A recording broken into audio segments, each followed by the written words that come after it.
Well, New York, LA, New Orleans, San Diego. What are you doing to me?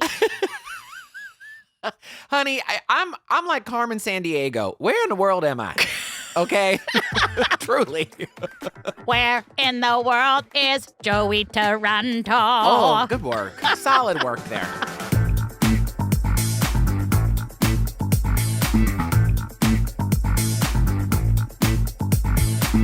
Hello, everybody, and welcome to I Think Not, the podcast where Ellen, me, I am always in the same place, and you never know where old Blue Eyes over there is going to be. We are your true crime podcast that recaps all of your favorite true crime TV shows. And my love, tell them why you're in San Diego. I was gonna say, you can't just say I'm in San Diego and just not give any additional information.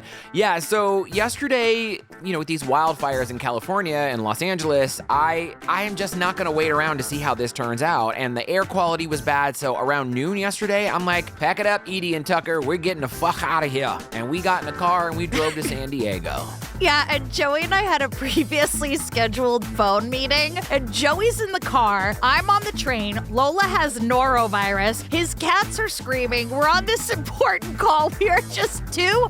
Hello? Can you hear me? Meow! Mom! Hi, how are you? We're business people. The 504 will arrive at 5:10 on platform. Good luck. But we hope wherever you are safe. If you are in California, of course, I am from Northern California and Joey lives in Southern California. We hope you are safe. We hope you are okay. The world is watching, and my goodness, those brave firefighters, everyone out there helping. It's crazy, but I'm so glad you followed your gut, babe, and you just got the heck out of there. Yeah, baby, I don't mess around. Like I said on my Instagram story, I had my father's voice in my head because if there was a whisper of a hurricane growing up, my dad was like, we out of here. Let's go. Yeah. I'm not messing around with that shit. But Joey brought his recording equipment all the way to San Diego because we are not going to leave our DB community without an episode this week. And we are starting a whole new show recommended by you. That is right. We take all of your recommendations. We write them down. We take a poll. We see what we like. And we landed for our next 4 episodes, Killer in Plain Sight. You can find it on Hulu and Apple. And I don't know, you can probably get it for free somewhere. I don't know. But it's a great show. And if you want more than just what is here on the regular feed, tell them what they can do, Joseph. Well, you can head over to patreon.com/IThinkNot, where you can find, for as little as $5, tons of our back catalog. I'm talking a who's who and a what's what of true crime. We have covered it all. We literally have a back catalog of, I want to say, 12,574 back episodes. Is that right, Ellen? Yeah. That sounds about right. So the minute you sign up, you can download and binge all of those, as well as take advantage of all our special programming. But at the $5 level, you're going to get 4 bonus episodes, and one of those episodes includes our true crime adjacent show, which was Love After Lockup, and we are currently covering the secret lives of Mormon wives, and it is the secret love of Joey's life. Don't let him tell you otherwise. But no matter where you fall there, we're always going to be here on Wednesdays on your general feed, and we're just so happy that you're here. Shall we jump into the episode, little yelling boss? Yes. So there are 2 seasons of Killer in Plain Sight, and we're going to start right at the tip top with Season 1, Episode 1, Homicidal Secrets. To solve the case, investigators must follow the clues to find the killer hiding in plain sight.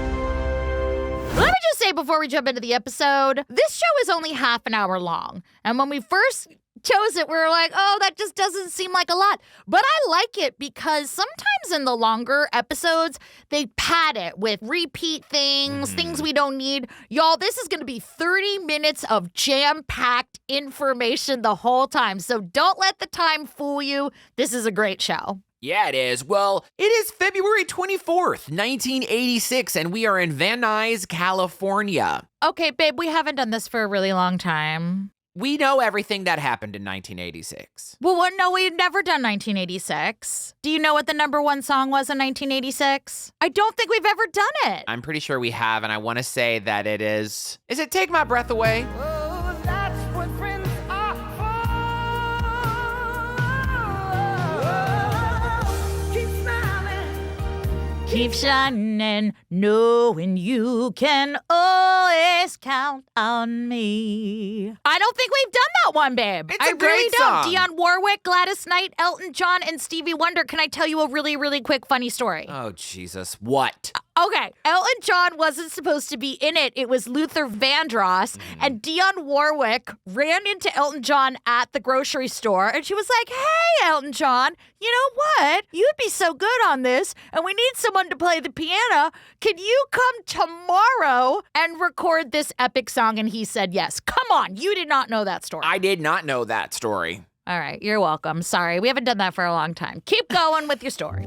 On the evening of February 24th, 1986, John Rutten returns home from work in Van Nuys, California. Now, I don't know how old John is supposed to be, but reenactment John looks like a 17-year-old kid in his dad's suit starring in a How to Succeed at the local high school. This kid is 120 pounds and looks like he's skateboarded to set. This kid looks like his theme song is... This kid looks like his Google search history consists of Bitcoin conspiracy theories, used Teslas, and boobs. This is no married man. You're so right. You all, a lot of people asked us to cover this show specifically for the reenactments, and you're going to get what you asked for. You're welcome. This 17-year-old is playing the action of looking very confused, like, oh dear, I'm so confused. So poor reenactment John is given the oh dear face and walks into the house. Now, Maureen McConnell is here. She's a former FBI agent, and she explains everything in the house is in disarray. And of course, by reenactment standards, disarray means a knocked over lamp and a knocked over stool. But then Maureen says, there's broken pottery on the ground. now look. You can knock over my lamp, you can knock over my stool, but do not fuck with my earthware pottery. How dare you, sir? Not pottery on the ground. Who fucked with my paper mache Buddha? I made that today in class. I made that at a Color Me Mine one day on a rainy day. Is that my Lego palm tree? I am upset. You know, they make Legos. You can make Lego anything. Is that, you can make like a Lego toilet. Anyway, yes. Yeah. You know, of course, all I could hear is ransacked. The place was ransacked. It was hardly ransacked, but you get the gist. Yeah, well, he sees this house in disarray, and then he looks up at the alarm system where the panic button is, and to the right of it, there's bloody handprints on the wall. That poor man, that would stop anyone's heart in that moment. So then we're told after he finds that devastating handprint, he doesn't know what's going on. John looks on the floor and finds that his wife, Sherri, is there, and she is clearly deceased. Now, you all, this is 1986, and I get that they're trying to be historically accurate, but this poor man uses a rotary phone. Yes. Circa 1953. Uh-huh. We had cordless phones in 1986. We had push-button phones. How do we look historically accurate? I don't know. A rotary phone, mayhaps? Maybe it was a family heirloom. Yeah, let's go with that. It's hard to do the, because from the 9 to 9, it's like, and then you have the creak, creak for the 1. Yes. But anyway, police come and they find a devastated John with his deceased wife, Sherri. So John gets on the phone with 911. He can barely talk. The operator is asking him, like, what's happening? But this man is in utter shock. He cannot articulate what's happening. So the police arrive and they know for sure there's been a struggle here. And whatever happened to Sherri, she put up a fight. And John explains to them that the last time he saw her was when he left for work in the morning. That's all he knows. So now we get a little backstory on Sherri Rasmussen. Sherri Rasmussen was born on February 7th, 1957, and was just 29 years old when she died. And Stephen Moore is here from the FBI and explains how smart she was. She was so smart, this woman started college at 16. And then she went straight to nursing school where she thrived and she was super happy. Now, of course, in all of these shows, there has to be a reenactment of Sherri in the hospital. But you all... I know this is why you all recommended this show, because this, quote, hospital is literally the floor of an empty office. There's like a telephone, a laptop, which is funny because we were just using rotary phones in the scene before, and they have these like built-in shelves at the desk, and each shelf just has, boop, just one little paper.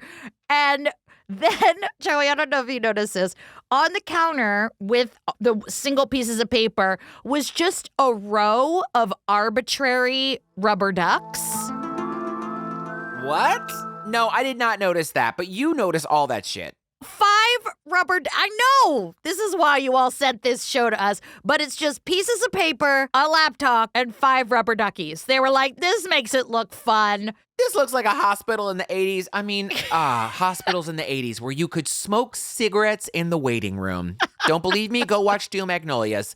So, yeah, crazy times. But like normally in the mornings, Sherri was the one out of the door before her husband, John. But she was working on a presentation for work that day, and so she was staying home. That reminds me, I have a presentation for you I've been working on. I should do that now.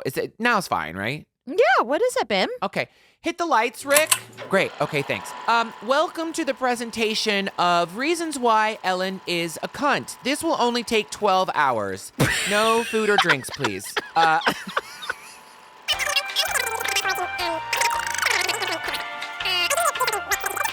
And now that it's midnight here in San Diego, I've gotten to our last reason why Ellen is a cunt. She was born. Okay, great. Thank you so much. That was a really great presentation. And the fact that you finally learned PowerPoint, my love, it's really great. Joey will be executing our next live show all by himself. Are you kidding me? I did all kinds of shit on PowerPoint. It's Riverside I can be. John tells police he called Sherri several times during the day, but he never got an answer. His calls to the office also went unanswered. And now we get a little backstory on how Sherri and John met and fell in love. Well, John and Sherri met at a house party in 1984 and immediately hit it off. Remember meeting people in real life? Like, I feel like everyone does that on apps now. I'm like, I do my best work in real life. You know what I mean? Like, I will go up to someone at a bar and be like, hey, what's up? You're cute. What's your name? And people nowadays do not know how to receive that. They're like, they don't know how to talk to each other or say, like, do you want to go out sometime? Like, when people tell me that they met, like, at a house party, I'm like, what? Because the only house parties I go to have just a gaggle of gays at them. So what house parties are you all going to? It's true. What do you think your pickup line would be? Pick me up. Let's be at a bar. Rick, hit the music. Hey, how are you? Hey, I'm good. How are you? Good. I'm just drinking this Sex on the Beach. What about you? Hot. I am just drinking this Schlitz malt liquor. Cool. What do you say you make like Magnum PI and investigate my vagina?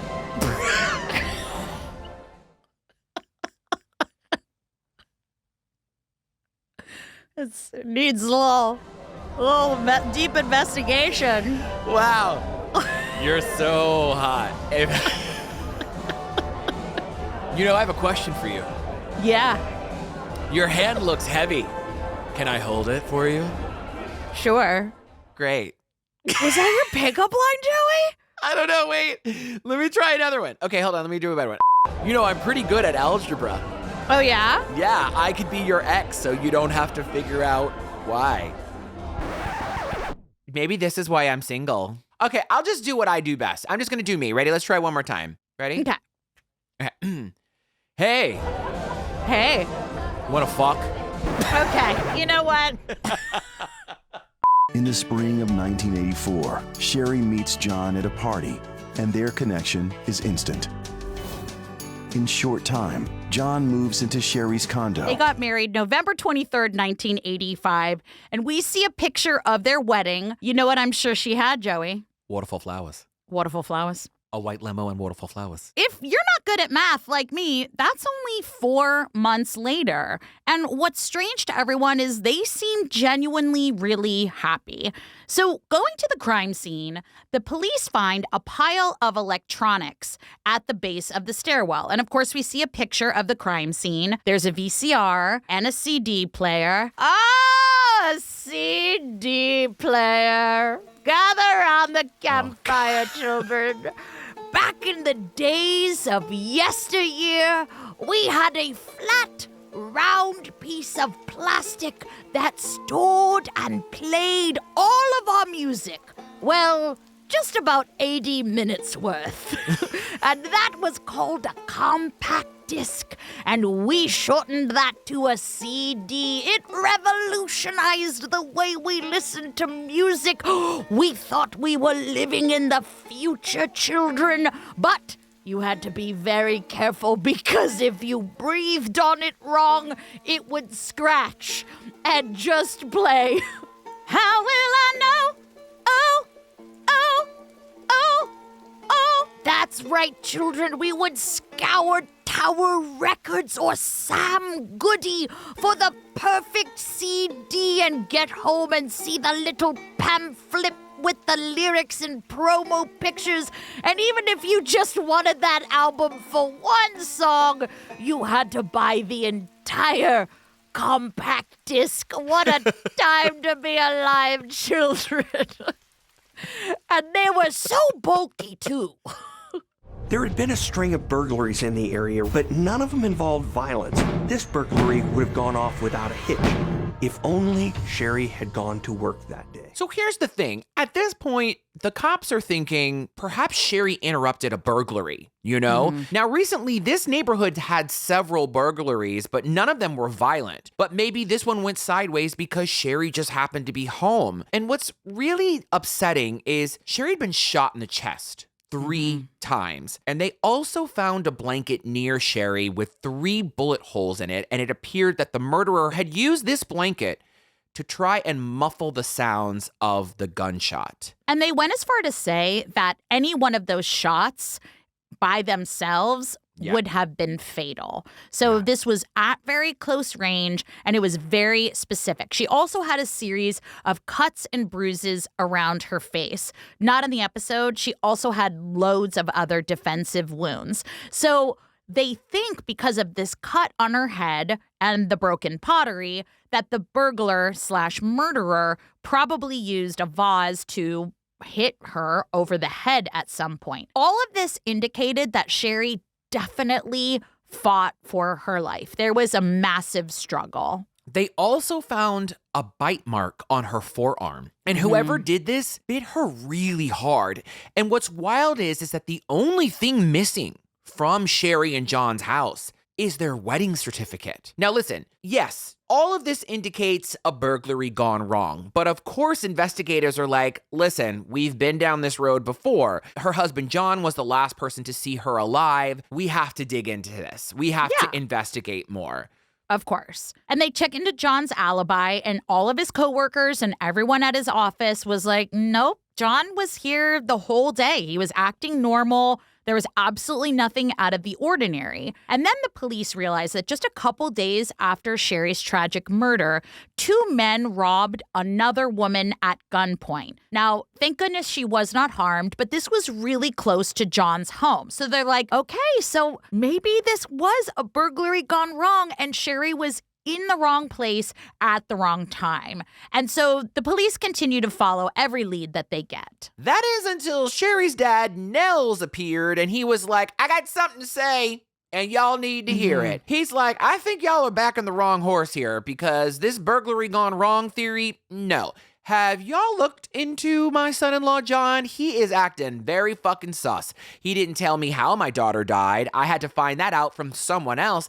And since her death, this man won't take any of my calls. Like, he's absolutely avoiding me. And police are like, look, grief makes people act strangely. They can become avoidant or reclusive. And Papa Nels was like, oh yeah, well, did he tell you about the dick move he made? with my daughter? And it turns out there's a story there. One of the investigators says this.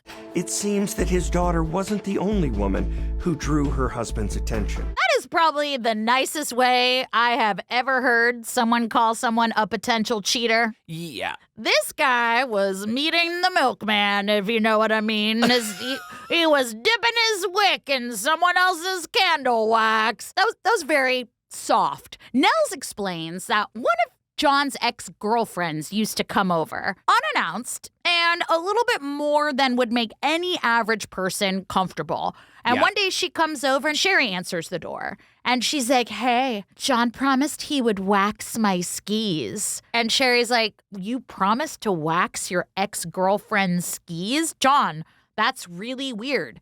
And John was like, oh my God, you are so embarrassing. There is nothing going on with me and my ex. It is totally normal that my ex would bring over her skis for me to wax. Everybody does major laborious favors for their ex. Why are you acting crazy?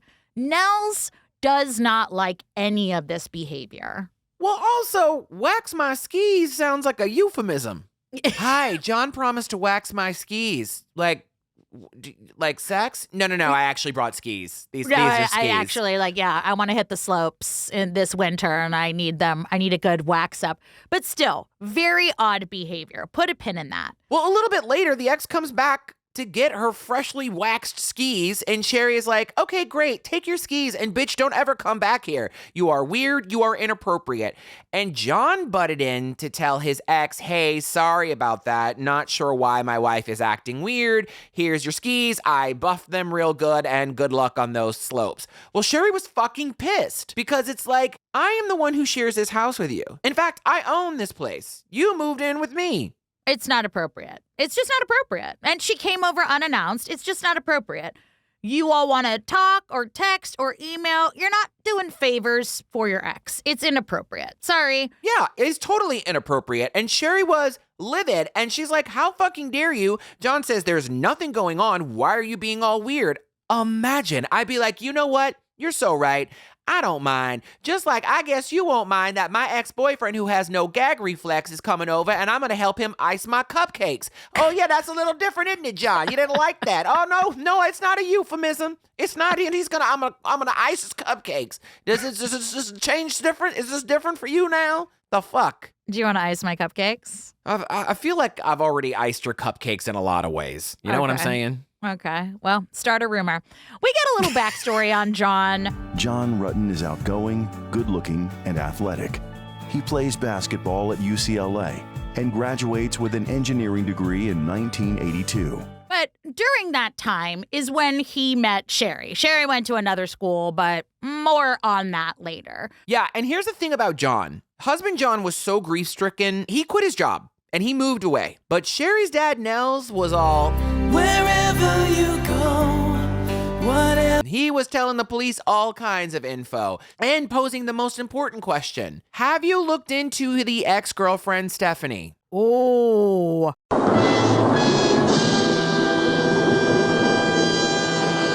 So Nels is continuing to press for the investigation of his daughter's murder. And a year after this all happens, there is no movement. And he's like, you know what? I know some people. I'm going to hold a press conference. Well, he does. And he offers a $10,000 reward for the capture of whoever killed his daughter. You all hold on to your Grand Tetons. We're fast forwarding to 2004. Now, the good thing about having a half-hour show is that they cut out all the fluff and they're just giving you just the information. The bad thing about having a half-hour show is, why are we opening this case 20 years later? Not that I don't want them to, but this is LA. Stuff happens all the time. But thank God they did, because there have been major advancements in DNA technology. So the cold case department at the LAPD decides that they're going to test the saliva from the wound inside Sherri's arm. Remember, she was bitten. A big question that they had at the time was like, who bites? What happened that she got bitten? So they're going to test that saliva in her arm. Well, that's not exactly what Maureen says. A new team of investigators decide to test the saliva sample from within the wound in Sherri's arm. I resent the fact that you you're making fun of the way she says, I don't know how else you would say, but, what do you call an Blue Eyes? An arm. An arm. An arm. Arm. What are you hearing that I'm not hearing, Blue Eyes, huh? I don't know what you're saying, but you know what, Sherri? I've learned not to argue with you because My name's Sharon. Sherri is the one who I understand completely. Clearly, you don't understand anything. I thought I'd give you a little nickname, but truly, Sharon, I am terrified of you. I'm not terrified of much, but I'm terrified of you. You and the Kool-Aid Man. I'm just saying, you all on this, what is this radio show? You all on this radio show, take your time to really point out when people are pronouncing things wrong. You guys aren't so great yourself. You should read your fucking Apple reviews sometime, all right? Yeah, I've written 44 of them, but it doesn't matter. You're not as good as you think you are, all right? I gotta go to the gym. It's arm day.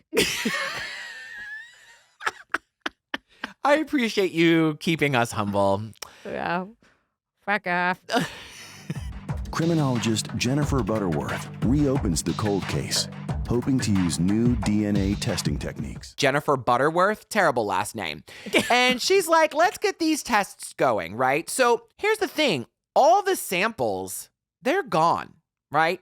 In fact, most of the evidence is missing. Now, it says someone checked them out in 1993. Yeah, they said checked out. What is this, a fucking library book? Like, are you there, same God, thing. it's me, DNA? What the fuck? It's in, like, the Judy Blume section? Who, you checked out the DNA? Why did they say that? Yeah, no, it is a strange thing. But what's crazy is that someone checked them out in 1993 and never put them back. Now, that saliva sample, it hadn't been checked out. They just couldn't find it. Well, Jennifer said, I'm going to find that sample or my last name isn't Butterworth. So those types of samples are typically frozen. So she's digging through these freezers, determined to find it.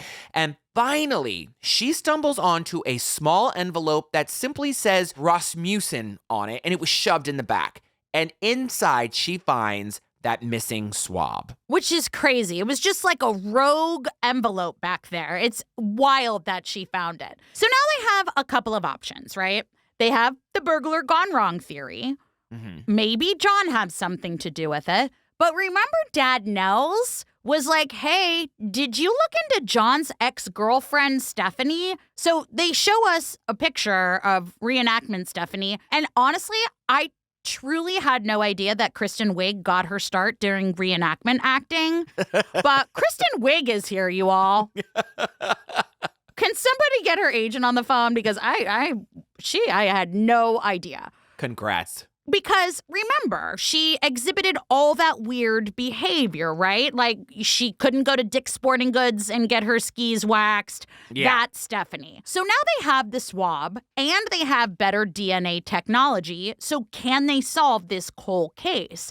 So they test the saliva from that rogue envelope found in the back of the freezer from the bite mark. But the only thing that they can tell through the database is that is the DNA of a woman. Yep. This information stuns detectives. The police have been focused on 2 male suspects, and now they find out it was a woman all along. This is a huge break in the case. And guess what they do with this information? Nothing. Not a goddamn thing. They file that sucker away and they don't do shit about it for another 5 years. All I can think is that there must have been a shift in the department or some sort of major case that like distracted everyone. I have no idea.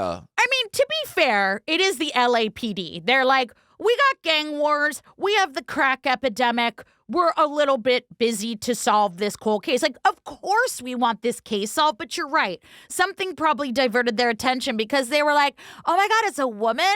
Weird. What do we do? I don't know. Let's put it back in the freezer and go to Chili's. Like, literally. They just don't do anything with it. So now it's 2009, 23 years after poor Sherri is murdered, and there has been no justice for this poor woman's tragic murder. Well, the case is reopened by 2 new cold case detectives. and they see the findings about Sherri's attacker being a woman. And there are 2 suspects listed. One was a coworker with whom Sherri had argued openly in the weeks leading up to her death, and also John's ex-girlfriend Stephanie.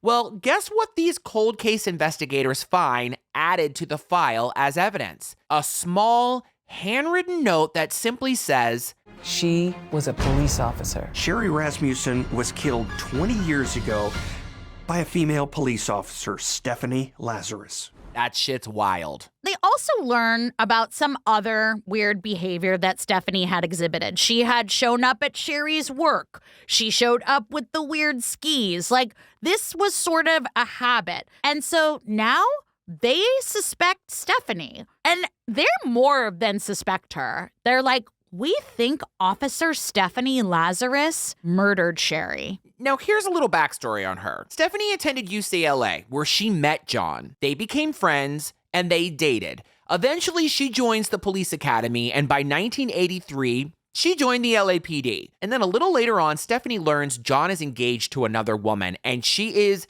distraught over it. So who does she tell?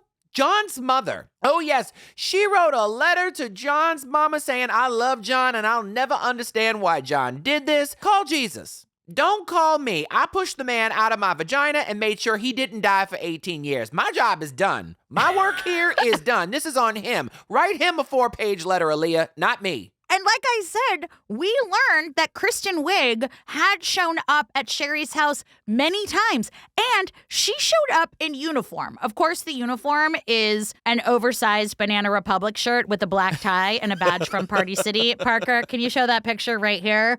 That is not, you're not going to convince me that's not Kristen Wiig, and that is the worst costume ever. So, of course, Sherri is very intimidated by this. She's like, John, Kristen Wiig showed up in a oversized Banana Republic shirt, and she's got a gun. I don't feel comfortable. Yeah, she showed up in my office like an extra in Flashdance. What the fuck is going on? Something that is also a huge red flag is Sherri had been shot with a .38 caliber. Stephanie owned a .38 caliber that she reported as stolen just a few days after Sherri's death. So these new investigators are like, okay, let's say a cop was going to commit this crime. She would certainly know what to do and what not to do. She'd been to the condo several times. She knew John's schedule. So they're thinking Stephanie waited for John to leave. Right. So their original working theory was whoever the burglar was probably met Sherri downstairs. But all of these years later, these down bitch cold case detectives were like, I don't think that's how it happened. I think you guys opened and shut this a little too fast. Because when young 17-year-old reenactment John came to the house, he noticed broken glass in the driveway. Well, that broken glass came from the second-story sliding door where there was a stray bullet hole. That means the burglar was upstairs. So what these new cold case detectives find out, they're like, you guys didn't look into this very well. Stephanie had to have snuck into the home, gone upstairs, tried to shoot Sherri and missed, which would account for the stray bullet and the glass in the driveway. And then they surmised that Sherri probably ran for her life and ran downstairs and hit the panic button at some point, because remember, the panic button had blood on it. So something happened and then she hit the panic button. But at some point, the assailant was absolutely upstairs. So what they think happened is that these two started tussling. And Sherri somehow got the gun out of Stephanie's hand, right? And then Sherri put Stephanie in a headlock. Well, while she has her in a headlock, Stephanie then bites Sherri's forearm, right? So Sherri lets go, obviously in pain. That's when Stephanie grabs a vase where she breaks it over Sherri's head. I'm sure Sherri was very disoriented, covering her face, covering her head. That's when Stephanie grabs the gun, grabs a nearby blanket, puts it over the barrel to muffle the noise, and shoots Sherri 3 times. Listen, if Sherri got hit in the head with that heavy vase, I'm sure she was totally disoriented, and that's why she couldn't run away, giving Stephanie time to wrap up the gun in a blanket and shoot her. Now she needs to stage the scene. She stacks electronics on the stairs in order to make it look like a burglary gone wrong. Well, something else they missed in the original investigation, which the down bitch aughts cold case detectives found out, they were like, did anyone want to talk about the bloody glove print that was found on the electronics? Remember, the electronics were stacked at the foot of the stairs, but never taken. And there was a glove mark with blood. That blood was Sherri's blood. So obviously they come to the conclusion that stuff had to have been moved after Sherri was murdered because it was her blood. So all of this supports a staged burglary. Yep. And remember how the only thing missing from Sherri and John's house was the wedding certificate? Yeah, Stephanie probably took that because she's a cunt. So the detectives want to get a DNA sample from Stephanie to test their theory. Well, they're not about to ask her for it, so they got a paper cup she'd been sipping on and tested that. And guess what? It was a perfect match. Now they want to ask her some questions, but they're like, 1, this person is insane, and 2, this person is violent. How do we get her gun before questioning her? Well, they say, hey, Stephanie, good to see you. Listen, there's been an art gallery heist, and you are the only one we think should question this suspect. Oh, really? Me? I feel like there's like 100 people who could question him. No, it's you. Only you. You have the power to get the answers we seek. You must do this, Stephanie. It is your job and your duty. Did you say duty? Duty with a D. Okay, I will do this. It is my duty. Thank you, Stephanie. By the way, we need your gun before you go in and speak with them because you can't be armed in the interrogation room. Yeah, no problem.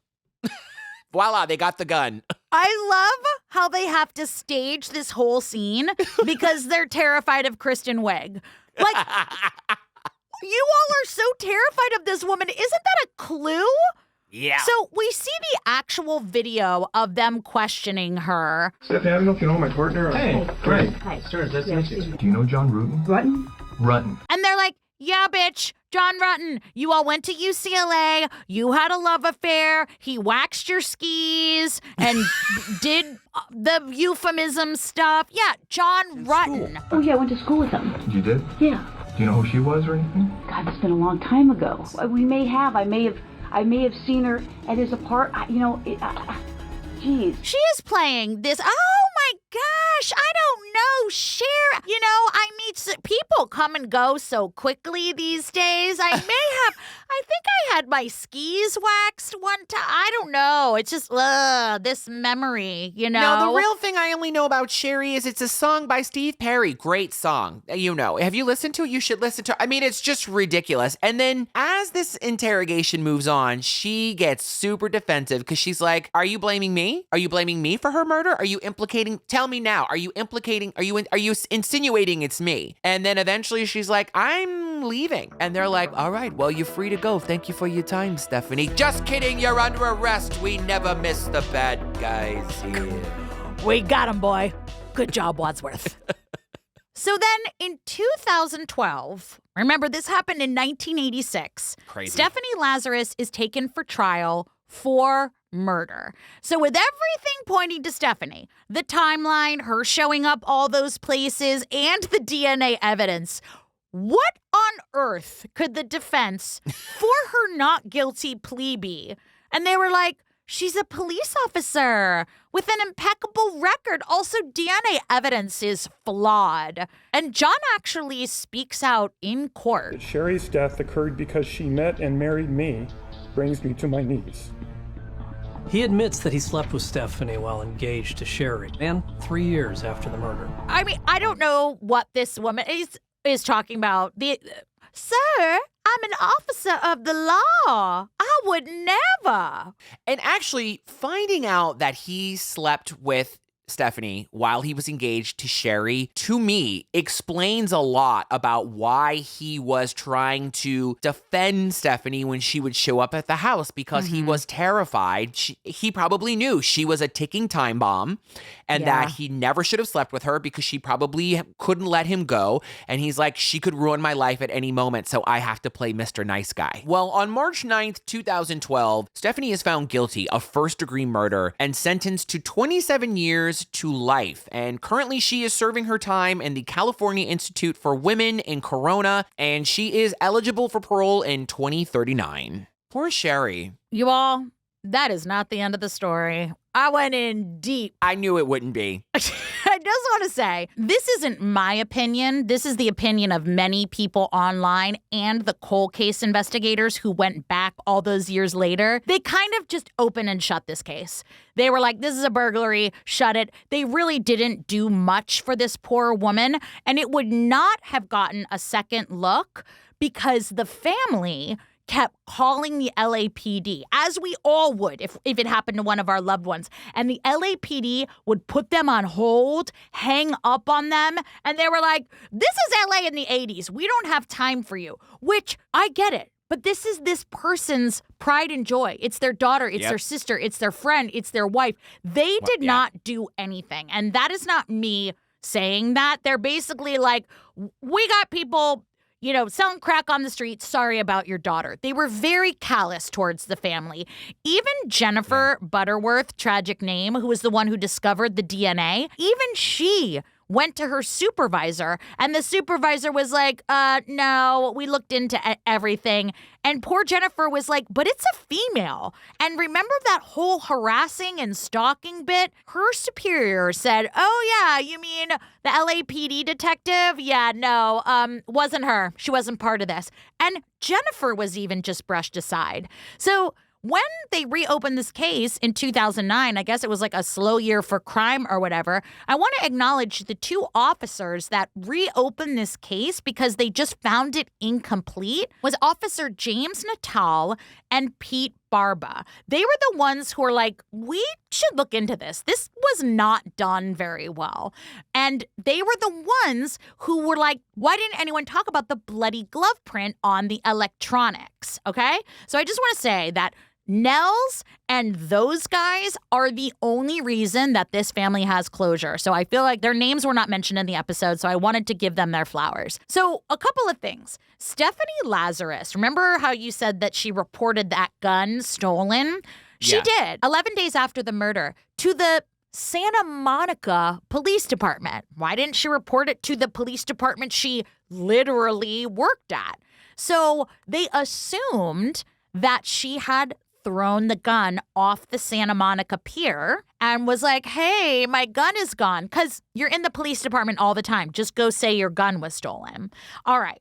So there's more. I want to go to her appeal hearing. Stephanie finally admitted to her crime and accepted responsibility for the murder of Sherri in November 2023. She claimed she never intended to kill Sherri. She just went there to confront her and talk to her. So she appealed to the parole board with that narrative in late 2023. She was like, listen, I've done 15 years. You guys got it all wrong. This was unintentional.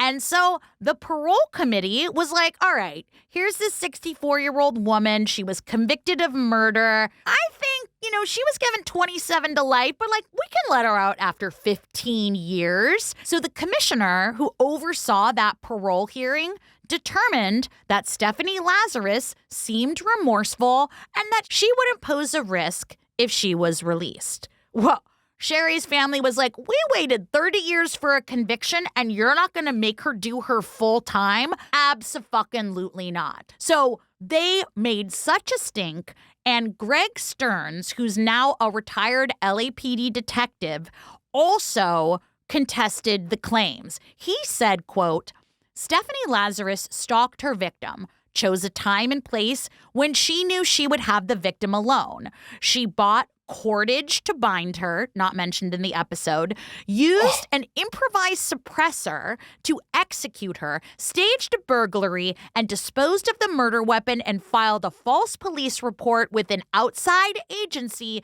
to explain the absence of that weapon. Those are not the hallmarks of a youthful offense. Those are the hallmarks of criminal sophistication and maturity. Drag her, Greg Stearns. Wow. Okay, but this parole board has already put up her parole, right? In the state of California, all parole decisions that become final are subject to review by the governor. which of course, 2023 was Gavin Newsom. And the governor has 30 days to review that decision, and then he can choose to take no action and the parole happens, or he can choose to reverse it. This is what Gavin Newsom said. Quote, Lazarus had an excellent disciplinary record as a prisoner and sought to improve herself. Yet, she evaded justice for more than 2 decades in a 1986 murder of Sherri Rasmussen and didn't appear to begin taking full accountability for the murder until she was finally caught and had the option for parole. In 2023, they petitioned and agreed to her parole, and on October 2nd, 2024, her parole was rescinded. That bitch is still in jail. Wow. And it just goes to show you, if you create enough of a stink, like, speak up. That family spoke up. They made some noise because it's true. Like, she wasn't just like someone, it was an accident. I didn't mean for this to happen. No, bitch, you are a cold-blooded killer and you are going to sit in jail for the murder of that poor young woman. Wow. Yeah, thank God. Thank God. I'm glad. You know, that is a long time to wait for justice for your loved one. And then just to get 15 years, like half of the sentence, that's preposterous. No. So all the cold case detectives that went back and went to bat for the family, Gavin Newsom, and fuck that parole board, you know? So it was a wild, wild ending. I cut out some of it. There was a lot of back and forth with the parole board. There were people that were like, she was a cop. No. She's a murderer. She murdered someone. She took someone's life. She took someone's husband. She took someone's child. And also, Papa Nels, you are a down bitch. He never stopped fighting for justice. Say something funny. Well, I'll tell you one thing. This 17-year-old looking John reenactment actor, if they ever do a reboot of Charlie's Angels, he is a shoo-in for the thin, creepy man who screams when he gets a haircut by a nun. That is very niche. Did that happen? Yes, just play the rollout. Roll the music. It's niche. Chica chica, chica chica, chica chica. Listen, never lose hope. Justice can be found 30 years later. We have so many cold cases and all of our back episodes have disappeared. This gives me so much hope. Me too. You can figure shit out if you are loud enough. Make some noise. I'm devastated for this family, but I love that they never gave up 30 years later. That is amazing. You all, the show is called Killer in Plain Sight. If you want to check it out, please follow us on social media. That is the best way you can support us on Instagram, on our Facebook group. Join in on the fun. Please feel free to tag us anytime you post anything about us or brag on us. And if you're feeling lucky, please give us a 5-star review on Amazon, Spotify, Apple, all 3. And if you don't have anything nice to say, go over to Crimes of the Century. Amber Hunt, listen, she's a mouthy one. I don't know what her attitude is. I'm just kidding. Please, that is the best way you can support all your creators, giving us reviews and sharing our content. We really, really appreciate it. And don't forget, if you want to get a little bonus material or dig more or dive more into the community, you can join us over on our Patreon. All you have to do is go to patreon.com/IThinkNot, where you can find all kinds of buffoonery to partake in, right? Oh, the buffoonery is buffooning. Until next time, I love you, Joey. I love you too, Yellow Martian. I love you, DB, so much. I love you, dumb bitches. Bye.